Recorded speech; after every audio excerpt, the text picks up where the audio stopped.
Well, for starters, I'm very pleased that they chose not to recast T'Challa. I'm not sure if anyone remembers, but I know some point after he passed away, there was like different, trending topics and stuff like that, questioning if Chadwick Boseman was going to be recasted, since he passed away. And I'm glad they didn't, man, because we all know that Hollywood is no stranger to recasting some folks.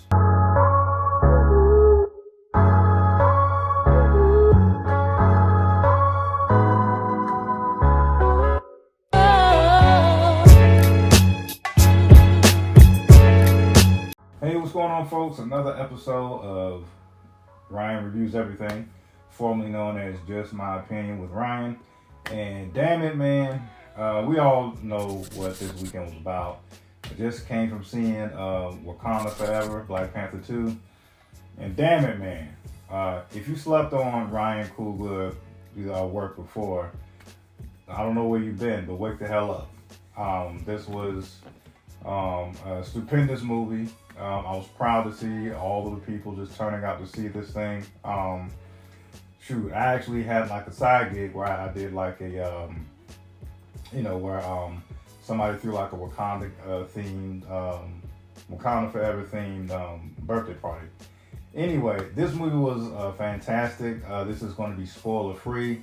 One of the things I enjoyed about this movie, and the reason why I said you got to give Ryan Coogler and his team, credit, is because, if you didn't know, Black Panther 2, the script that was originally intended for Chadwick Boseman, was already complete. It was already finished, but due to the unfortunate passing, they had to kind of go back to the drawing board and come up with like a new direction for the sequel.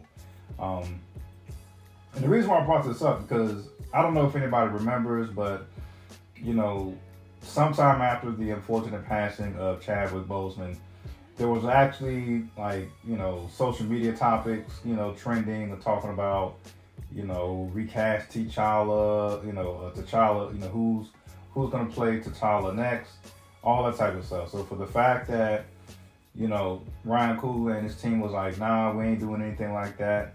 We're just going to, write a new movie, And what I liked about the sequel is that they really leaned into the loss of T'Challa. And you could tell just from the previews alone or the trailer. So that's not like it's a spoiler. You've seen from the trailers that they're doing a funeral to honor Chadwick and so forth. So I really enjoyed how this movie, it really goes into how the people of Wakanda, especially his, friends and allies, how they really, took the loss of T'Challa and how they are going to try to, persevere, how they're just going to keep pushing, So you really see how Angela Bassett, Letitia Wright's character, Shuri, you really see how they, try their best just to move forward and how that loss really affected them. But you just see the effect throughout the entire Wakanda.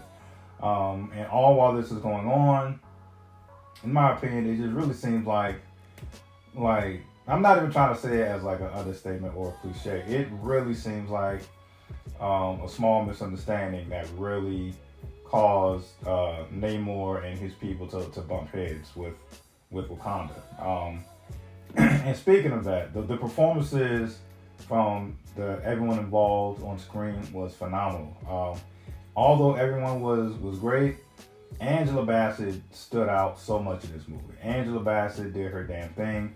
Of course, she's the the seasoned veteran when it comes to acting. Beautiful woman, very talented. So I just really felt like because of everything else that really took place, off camera, I really felt like everyone else's performance just went up a level, especially Angela Bassett. And this was just a phenomenal performance. And I would say second person that really impressed me is Letitia Wright, her character Shuri. And, I really felt like her role in this movie was so vital because if you remember, it really seems like the way the Black Panther franchise was going to go, it was Shuri was going to be that, the supporting role, not necessarily a sidekick, but just like that supporting role. Comic relief here and there. Talking about she really coined the phrase colonizer when it comes to, the first Black Panther and stuff like that. So for her to go from a supporting role to in this sequels, she's like, hey, I gotta, I'm gonna step up my level and I'm gonna do the. She was the main character. I was kind of scared about that at first, only because I kind of compared it to like, when Christopher Nolan did the trilogy for Batman, and we really got to see Morgan Freeman's character, Mr. Fox. He was the inventor behind all of, Batman's, gadgets and weapons and stuff. So I'm just like, imagine if Batman passed away and for whatever reason, the inventor of all of his gadgets just was like, you know what, fuck it, I'm gonna be Batman now. So that's really what kind of worried me about Wakanda Forever at first. It was like, damn, so we really taking the inventor of all of T'Challa's, stuff to help them fight crime, and just going to put her as, the main character. But she put my concerns to rest very quickly in this movie, man, and it was just amazing. And I really enjoy how some of these other characters really got introduced in the Marvel universe. Once again from the previews, there's no spoiler, but we see Namor or Namor, however you want to pronounce it, come into play. He did his thing, and that was just wonderful to see him. That if you're familiar with Namor and his abilities and so forth in the comic books, he can be a handful. So that was dope to see. We also got to see Ironheart, for those who are familiar with some of the comic books. So that was also great. And I'm just very excited just to see, where things go. Should there be a trilogy? Should there be a part 3? And yeah, man, it was just very inspirational to see. Plenty of emotions throughout the movie. Excitement. I got hyped, feeling like a little kid when I saw some of the fighting sequences. The fighting the fighting is well choreographed in this movie, and it just gets you very hyped. Everything just flows so well, man. And as I mentioned, because this movie is dealing with loss of loved ones and stuff like that. Yeah, I was this close from like shedding a tear. Like there was definitely some emotional. You could just feel that, like just that tense emotion in the theater, and it was a packed house when I went.